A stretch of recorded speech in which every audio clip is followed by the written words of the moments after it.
Hey guys, selamat datang di podcast Asah Diri. Episode kali ini adalah episode yang sangat spesial buat gua, karena Vina dan gua kita ngobrol bareng secara intensif sama bokap gua. Kita ngobrolin tentang tema mendidik anak, tapi kali ini kita mendapatkan insights, pengalaman, dan sudut pandang nyata dari sisi si orang tua. Dia bercerita tentang pandangannya mengenai konsep membalas budi anak kepada orang tua. Dia menceritakan ceritanya dan usahanya, bagaimana dia ingin menjadi teman anak-anaknya, dan banyak banget hal-hal yang gua pribadi pun baru tahu di interview kali ini. So, selamat menikmati.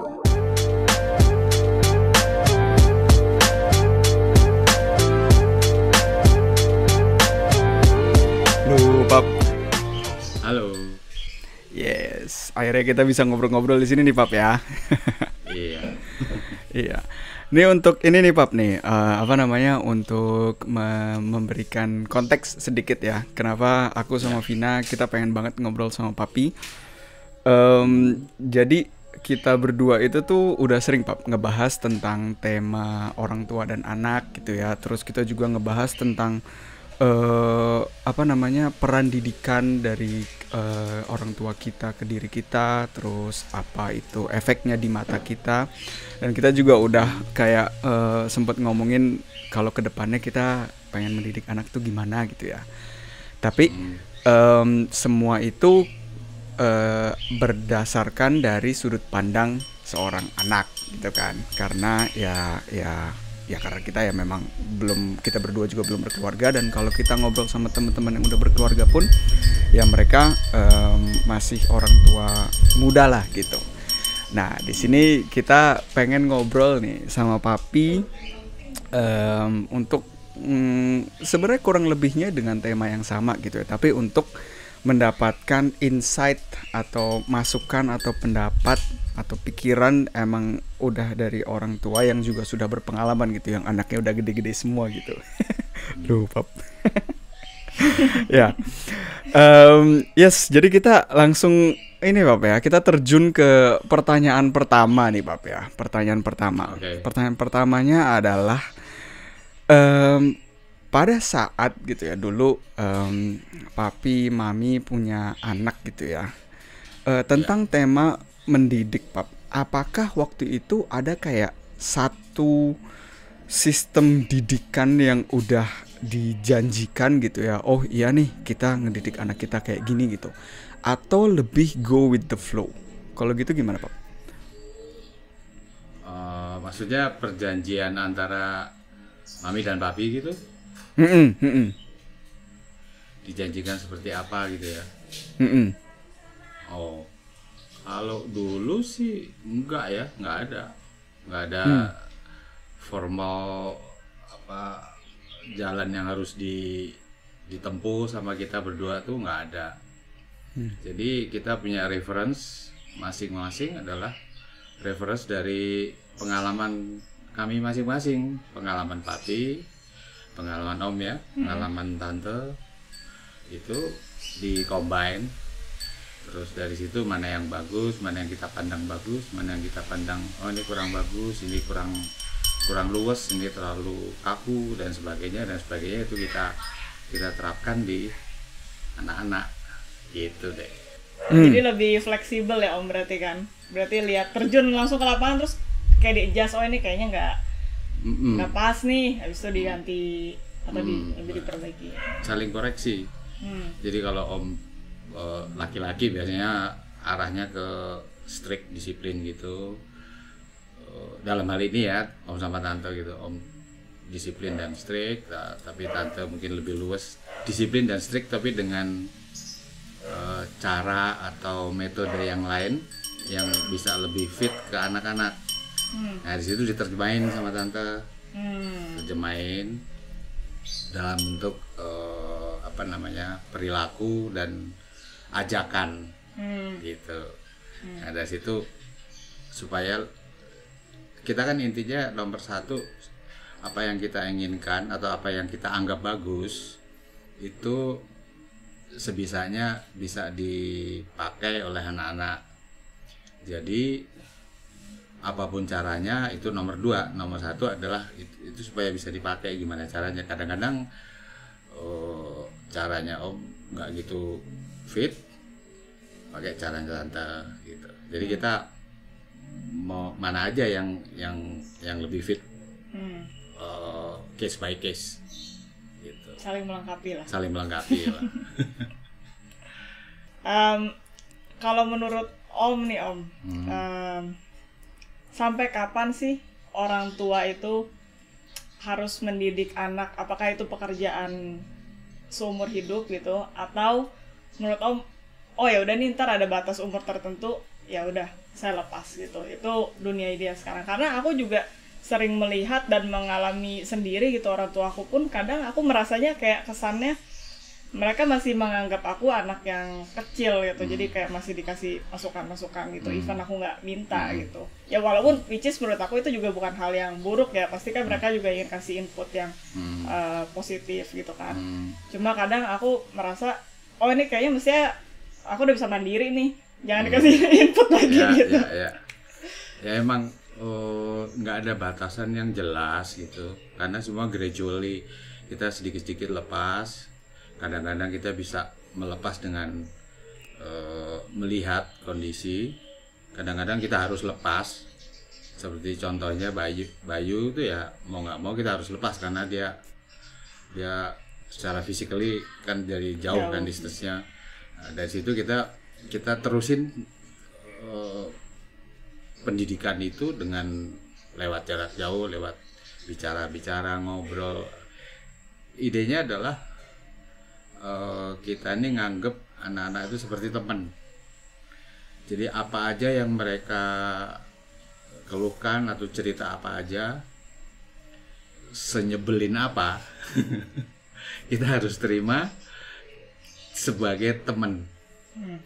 Jadi sesi curhat tuh nggak boleh terganggu sama emosi kita sendiri gitu. Emosi orang tua, nah itu perannya orang tua untuk adaptasi ke anak.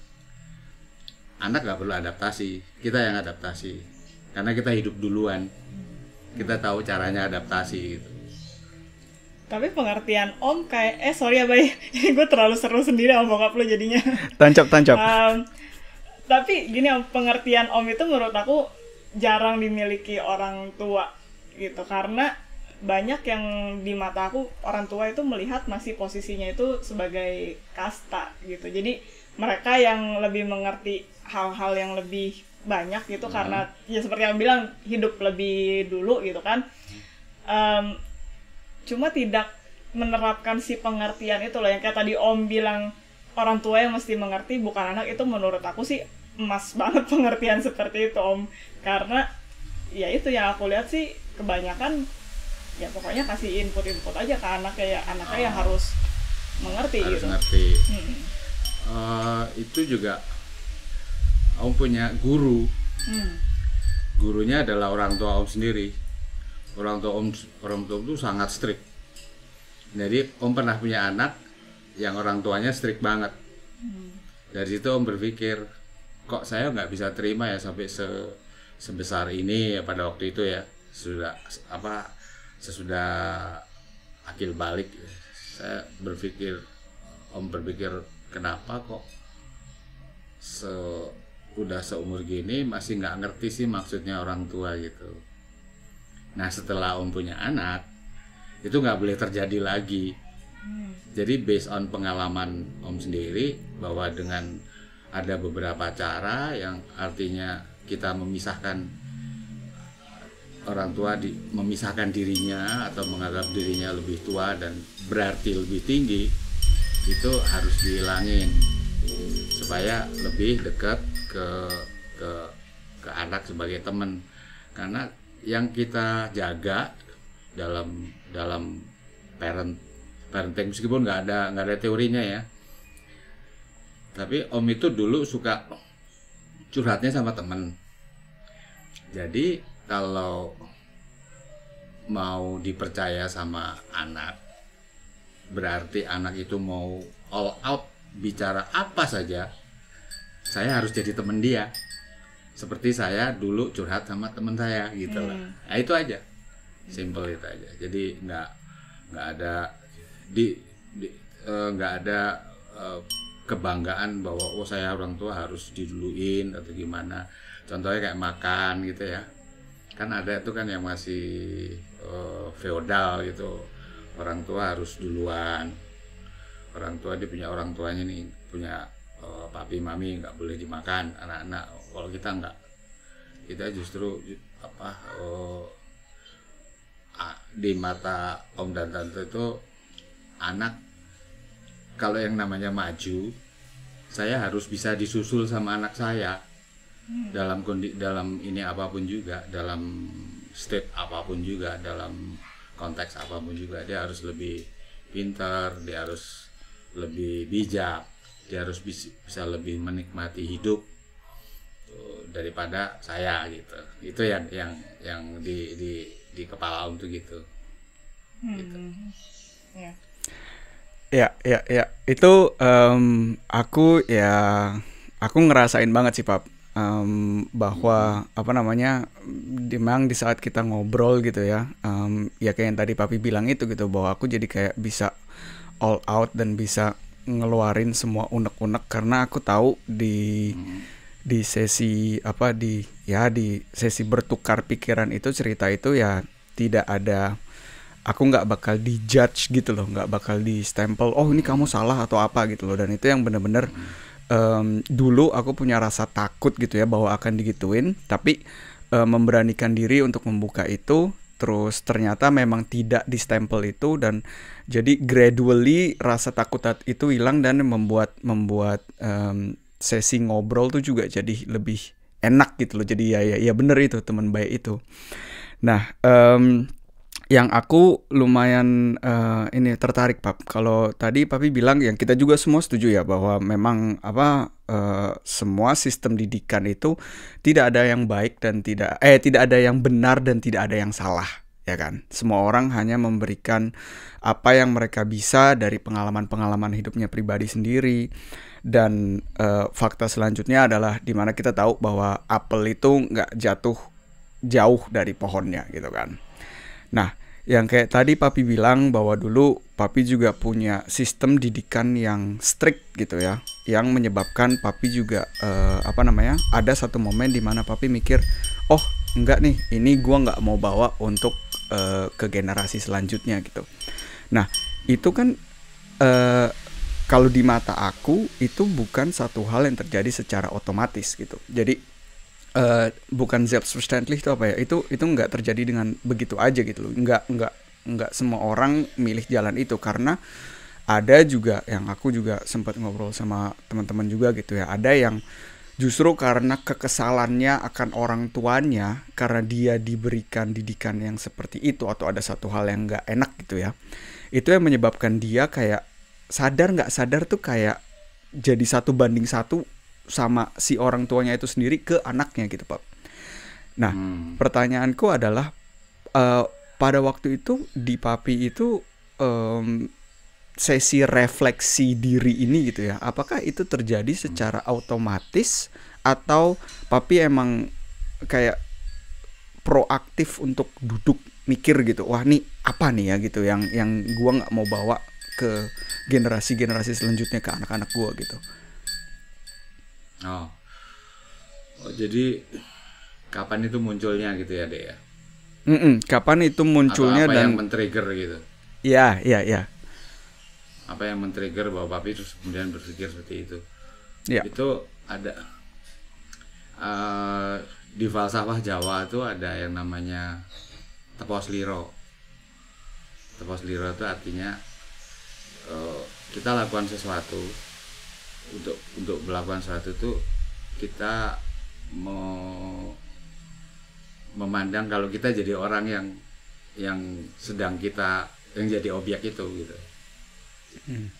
Misalnya kalau saya ngambil barang orang gitu, oke, saya akan senang gitu karena saya dapat apa yang saya inginkan.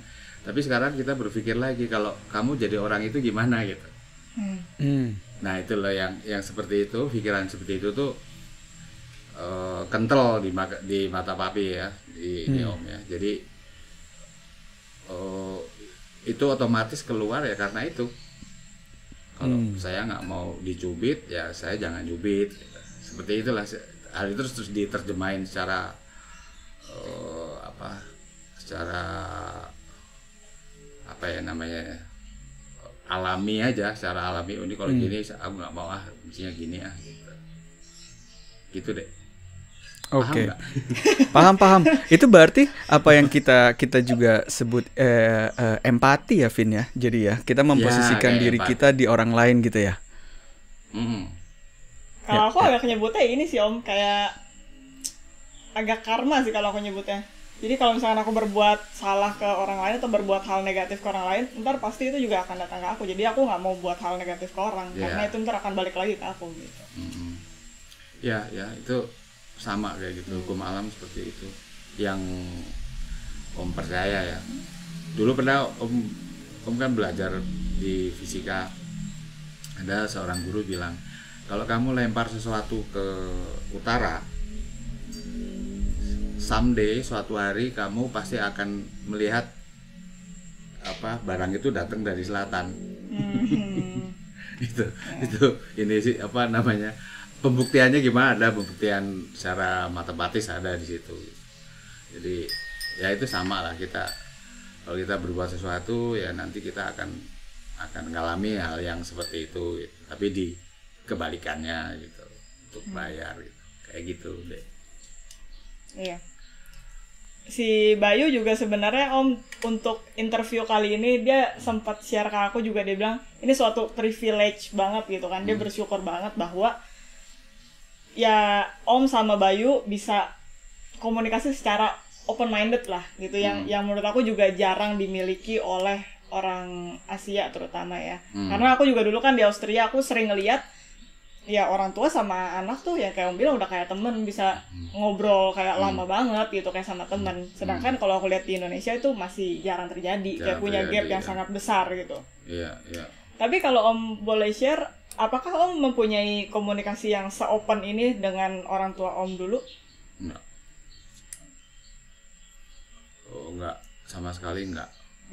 Jadi sampai ada satu pemikirannya dulu tuh waktu masih kecil, udah teenager gitu, saya tingkat 1, tingkat 2 gitu ya, sekolah kuliah itu, kalau Om lihat-lihat atau diseleksi lagi tuh, orang tua tuh hanya bicara kalau perintah,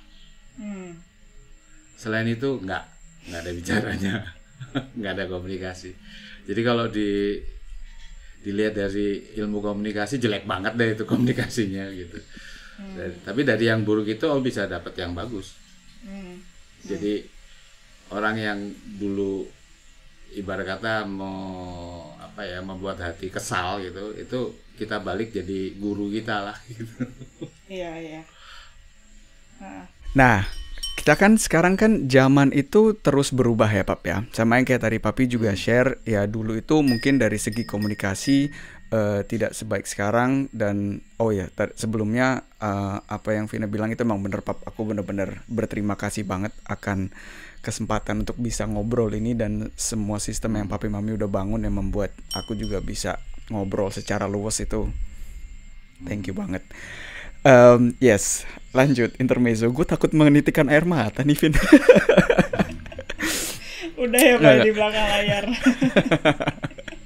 Ya, ini Pak, kita mau ngomongin sekarang zaman itu berubah gitu kan ya. Jadi ada hal-hal yang memang dulu itu relevan, tapi sekarang mungkin udah nggak relevan lagi gitu. Dan tadi di awal Papi juga sempat bilang bahwa memang ada nilai-nilai yang satu misalkan yang memang Papi dengan Teposel Hero itu ngerasa gua nggak mau ngebawa itu ke generasi selanjutnya.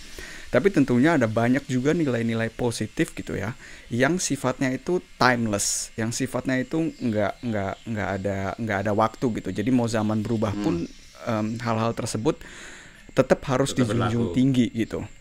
Nah, pertanyaanku dari Papi gitu ya, mungkin tentunya banyak banget hal, tapi kalau bisa nyebutin share beberapa hal gitu ya yang Papi dapetin dari orang tua Papi yang juga memang secara sadar diturunkan ke kita dan berharap kita juga nurunin ini ke generasi kita ya. Mungkin bukan cuma dari papi doang, karena didikan itu ya tadi papi mami itu ya. Jadi nilai-nilai yang buat kalian itu tuh dijunjung tinggi dan kalian berharap ini lanjut ke generasi selanjutnya itu apa, Pak?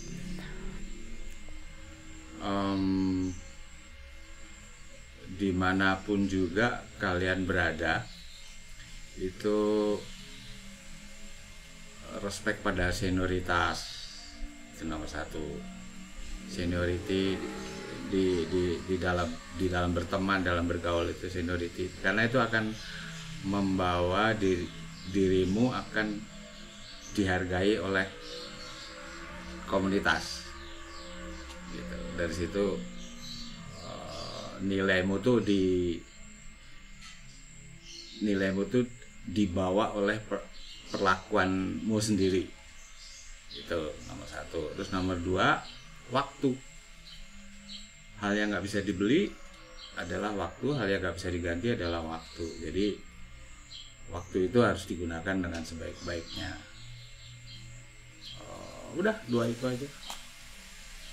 Senioritas, karena itu ada berhubungan, tidak berarti bahwa kalian mesti nyembah kepada orang tua itu enggak, tapi respect to seniority itu penting, karena nanti kamu akan di bawahmu juga, kamu akan di respect sama bawahan kalian gitu. Itu alami sekali sih sebetulnya, nature aja. Terus yang kedua, selalu respect pada waktu, karena waktu itu nggak bisa diapa-apain lagi. Kita frame waktu itu penting banget gitu ya. Maksudnya pergunakan waktu sebaik-baiknya gitu kan? Pergunakan waktu dengan sebaik-baiknya. Nggak juga dalam konteks penyempurnaan diri atau enggak, atau misalnya kita lagi nyantai ya gunain waktu itu secara santai gitu, secara benar. Jangan kita lagi duduk menikmati hari yang nyaman gitu, tapi kita mikirnya ke tempat lain gitu. Kita mikir yang pusing-pusing, ya ngapain gitu. Itu kan nggak efektif kan waktu istirahat ya gunain istirahat. Atau kalau misalnya ada lagi ngerjain sesuatu, ngerjain PR atau apa, ya udah kita fokus ke PR itu selesai udah, harus fokus lagi ke sini. Itu menggunakan waktu dengan sebaik-baiknya, itu begitu. Tidak berarti bahwa sebaik-baiknya itu artinya harus untuk untuk menaikkan ini kita, biar kita belajar terus kayak gitu. Enggak, orang kan hidup kan nggak cuma belajar, nggak cuma formal study, itu kan juga enggak. Orang butuh hiburan, orang butuh santai, orang butuh segala macam. Ya. Gitu. Kayaknya nggak tahu ini sama atau enggak dengan yang Om maksud, cuma kalau aku dan Bayu menyebutnya itu adalah berada di present moment atau di saat ini dan sekarang. Jadi artinya adalah menikmati benar-benar apa yang kita kerjakan, tidak lari ke masa depan atau ke masa lalu. Gitu. Ini bokap lo ngejelasin nih Bay jadinya present moment. Dapet nih kita bahasa Indonesianya nih. Karena kita selalu bingung Om menjelaskan arti present moment tuh apa ya gitu dalam bahasa Indonesia gitu. Karena ya sulit memang dijelaskan dalam bahasa Indonesia. Sulit ya. Itu sesulit seperti ini, kalau Om suka ngopi, terus Vina nggak suka ngopi, terus Om berusaha menjelaskan kopi itu rasanya seperti apa. Nggak bisa, Anas ini kopi nih cobain gitu. Nah kalau itu coba di describe rasanya kayak gimana, bingung lagi. Iya benar. Ya nah ini nih Om, satu tema yang aku juga intrik banget selalu untuk membahas ini gitu. Jadi kalau di society kan banyak perkataan dari orang tua bahwa kamu tuh harus membalas budi orang tua gitu kan. Which is menurut aku kadang semakin kesini aku semakin mikir itu kayak nggak make sense gitu Om. Karena menurut aku orang tua kalau memberikan kasih sayang ya pasti tulus gitu, nggak mengharapkan imbalan gitu kan. Kalau menurut Om sendiri ada nggak sih definisi si balas budi itu, atau Om memegang apa ya bilangnya ya, atau buat Om sama sekali itu nggak ada gitu di konsep parenting Om, balas budi itu tidak ada gitu? Ada membalas budi buat Om. Iya. Membalas budi buat Om caranya adalah gini.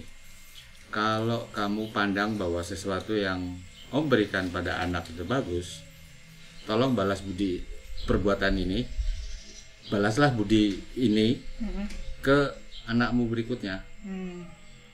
Dari situ akan jalan gitu loh. Yep. Nah kalau Om sebagai manusia mengharapkan balas budi dari anak, itu kayaknya nggak afdol. Karena apa? Karena setiap manusia melakukan sesuatu itu udah ada balasannya. Iya. Suka nggak suka pasti ada buah karmanya kan tadi kan. Itu kan balasan tuh. Buah karma itu kan, karma itu perbuatan, buah karma adalah buah dari perbuatan kita. Nah celakanya nih, kalau kita menanam biji itu buahnya pasti banyak. Ya kan. Jadi kalau biji kita mangga yang asam ya nanti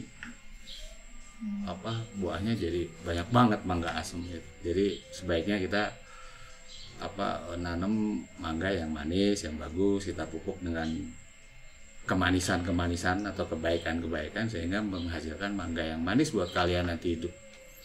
Karena satu biji itu bisa ribuan buah nanti bakalnya. Nah, itu rada bahaya tuh kalau kita mau menanamkan sesuatu gitu. Iya. Gitu juga kalau Om menanamkan satu kepada anak,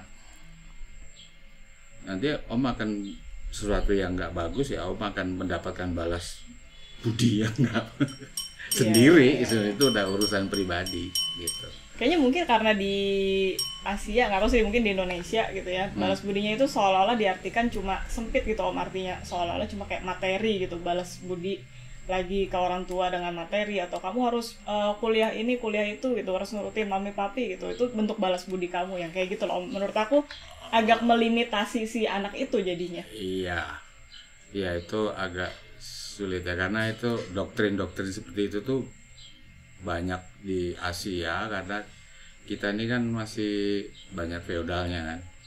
Feodalisme tuh dulu kan kerajaan di sini, terus ada kerajaan, ada kekaisaran, ada apa, jadi semua tuh top down semuanya gitu.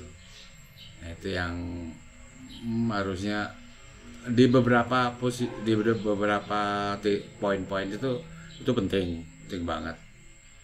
Tapi kalau disebar ke semuanya rasanya kok jadi hidup jadi nggak, jadi ini ya nggak berarti gitu ya, kurang meriah gitu.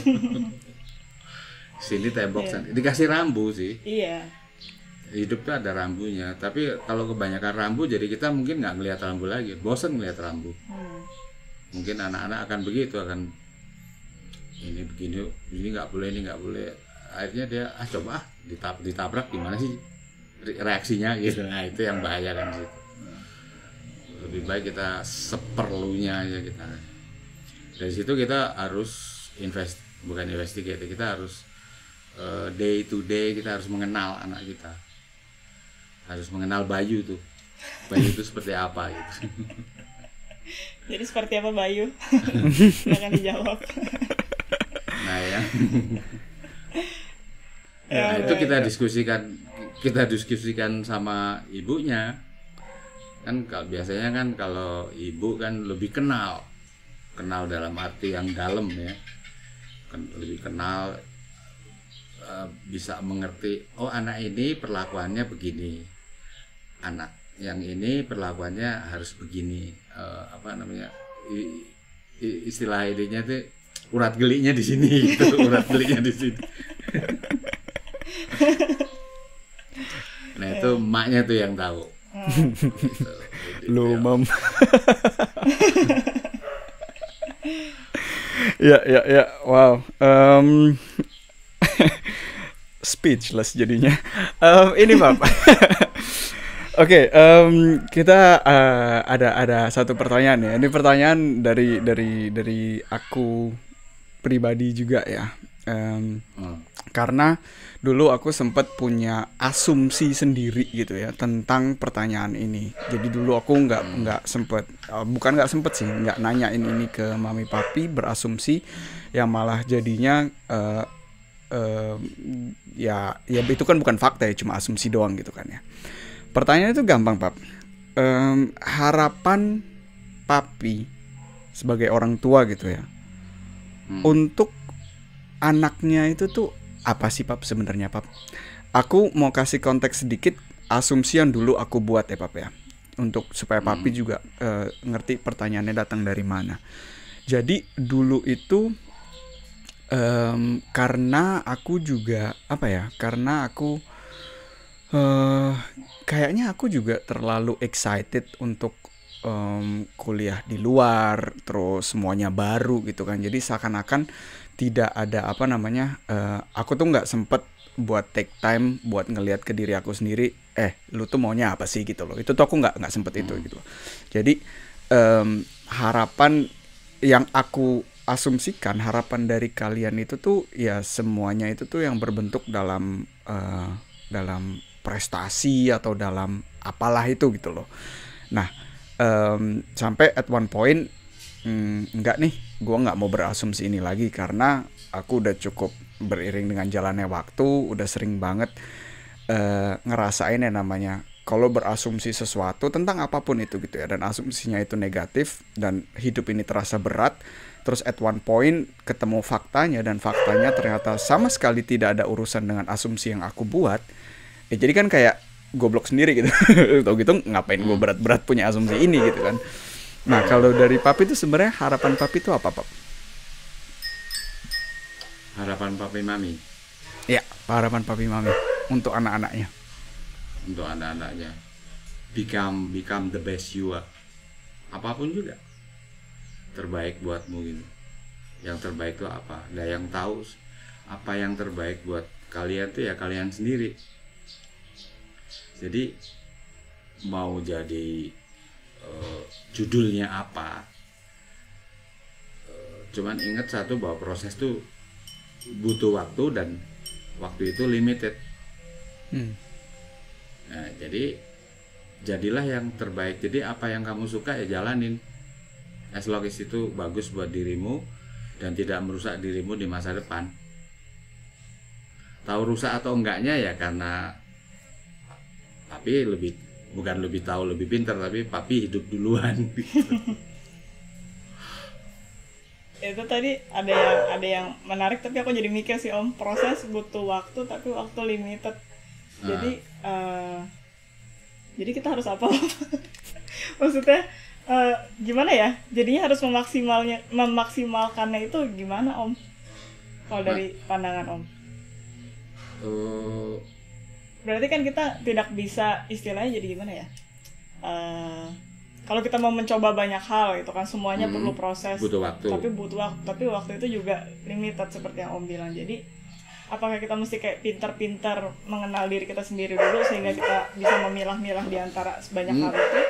Iya, tapi pengenalan diri itu simpel kok. Apa yang paling suka di dalam diri kita, ya itulah hobinya. Itulah kenapa? Karena dalam hidup tuh kan nggak ada yang jalan yang lurus tuh, nggak ada. Selalu berliku, naik turun, terjal, turunnya juga curam gitu. Nah, untuk bisa resist terhadap hidup yang seperti itu, kita harus melihat kecenderungan kita. Kita ini senangnya apa sih? Kesenangan atau hobi yang sesuatu mau kita dibayar kek, mau enggak kek, mau hujan kek, tapi aku masih tetap suka yang itu. Ya udah jalanin itu. Karena inilah yang akan kita udah punya bekal. Kalau kita jalanin hal itu, kita udah punya bekal. Kita resisten terhadap iklim kehidupan yang sekarang kita rasain gitu. Kita bisa struggle dengan kehidupan yang sekarang. Jadi ya terserah mau apa aja, hobi. Karena dari hobi itulah kecenderungan kita gitu. Hobinya apa, kecenderungannya seperti itu, ya itulah yang kita coba jalanin dulu. Jadi bukan cita-citanya Om sama Tante, anak-anak harus jadi apa, enggak. Dia yang harus punya cita-cita. Jadi become the best you are. Jadilah kamu seperti apa yang terbaik buat kamu. Terbaik itu tidak dibandingkan dengan pribadi lain, Kak. Tapi kamu puas, kamu happy, ya udah. Seneng kan di situ. Gitu. Ya nangis, Bay. Gua agak sedikit terpana. Yes. Papi masih ada yang mau diceritain, Pap? Ada yang ini, ada yang pengen dikeluarin atau pengen di share? Apa ya? Ya, peran, jangan lupa peran ibu ya. Peran ibu itu sangat penting. Even lebih penting daripada peran seorang ayah. Kenapa? Karena touchingnya itu ibu. Touching dari baby, dari dia masih di dalam kandungan, itu anak itu lebih kenal ibu. Jadi kalau mau bapaknya galak atau susah dikomunikasi, tapi tetaplah mencoba berkomunikasi dengan ibu, dengan mama, karena mama lah yang mengerti soal kita semuanya, kita secara keseluruhan. Meskipun kadang-kadang bahasanya mama itu belum tentu sesuai dengan maunya kita gitu ya, tapi kita coba intisari apa sih yang mau diomongin. Kita coba cari intisarinya, apa yang mau diomongin dari mama. Oh ini gini, oh iya tahu deh, intinya situ. Nah, coba dari benang merah itu kita buka. Kalau ada kesulitan ya, kita buka mulai dengan percakapan yang santai. Ini makin lama makin bagus. Bangunnya dari situ. Mungkin terakhir, Bay, ini cuma penasaran doang sih, Om. Menurut aku Om nih tipe orang tua yang sangat spesial gitu, one of a kind gitu di generasi Om gitu. Cuman yang ingin aku tanyakan adalah, Om tuh bisa dapat semua pengertian ini tuh asalnya dari mana sih, Om? Empati itu tadi. Jadi ya dari pengalaman Om waktu kecil juga. Bukan paling deket ya, asal ada apa-apa ya ke ibu, asal ada masalah sama ayah ya ke ibu gitu. Pada waktu itu dijalani dengan tanpa sadar, tapi setelah direken, setelah kita seumur, kita udah mulai berpikir, oh aku tuh cenderung ke ibu ya, gini saya harus lebih ini, harus lebih itu. Kalau ayah tuh hanya poin-poin tertentu dari A sampai B gitu, dimana jaraknya A sampai B itu jauh banget, kadang-kadang kita nggak ngerti gitu ya. Tapi momen by momennya tuh ibu tuh yang ini, yang menerjemahkan dalam bentuk mungkin sesuatu yang menyenangkan kedengaran, maupun dalam bentuk omelan-omelan, quote-unquote omelan-omelan. Tapi coba diterjemahin omelan itu ke dalam suatu dengan hati yang jernih, kan kelihatan. Oh no, maksudnya mama tuh gini gitu. Jadi semua tuh berdasar itu, nggak pernah baca buku yang spesial itu sih, nggak pernah sih ya. Cuman ini aja, ambil sini ambil sana, dia saring, oh ini dicoba, oh ya ini bagus, dicoba diterapin di dalam diri sendiri, dirasa-rasa, ngomong sama tante gini, oh ya ini jalani. Itu aja. Kooperasi sama tante. Tante nih mestinya ikut sharing nih, tante. Tante dahsyat juga tuh. Oh dahsyat. Kalau nggak percaya tanya Bayu. Oke, sip kalau gitu. Pap, kita dari Asa Diri, Vina, aku, kita benar-benar mau say thank you banget sama Papi. Udah mau share cerita-ceritanya, udah mau berbicara terbuka dan ya memberikan insights, memberikan masukan-masukan ke satu hal yang menurut aku pribadi ini juga nggak self-sustaining, ini juga nggak bukan sudah semestinya gitu loh. Belum tentu, karena bisa juga belum tentu Papi mau untuk ngobrol di podcast kita dan kita ngobrolin tentang hal ini kan. Kalau dari aku pribadi, aku Ya aku jadi tahu lebih dalam lagi, dan aku benar-benar appreciate kalian berdua sebagai orang tua. Aku appreciate semuanya lah yang udah kalian berikan, dan ya aku juga berusaha untuk membalas budi dengan semua hal yang aku nikmatin ini, privilege aku yang aku dapetin dari kalian. Semoga kedepannya bisa aku berikan juga ke anak-anakku nanti ke depannya. Udah nangis nanti. Pokoknya thank you banget ya Pap ya, buat teman-teman yang ngedengerin. Kita juga berharap ini bisa memberikan sesuatu untuk kalian, dan thank you banget yang udah nonton sampai sini. Kita ketemu lagi di episode selanjutnya. Love you Pap. Oke. Love you too. Hey guys, thank you udah ngedengerin episode podcast Asa Diri kali ini. Semoga episode tadi bisa memberikan nilai lebih dan value lebih untuk lo yang ngedengerin. Kalau lo pengen support kita, bisa dengan follow Instagram kita di @asahdiri.ind, subscribe YouTube channel kita di Asah Diri, dan juga bisa taruh review di Apple Podcast. Ingat juga untuk share ke teman-teman kalian, dan terus asah diri. Karena berlian tidak bersinar dengan sendirinya. Sampai ketemu di episode selanjutnya.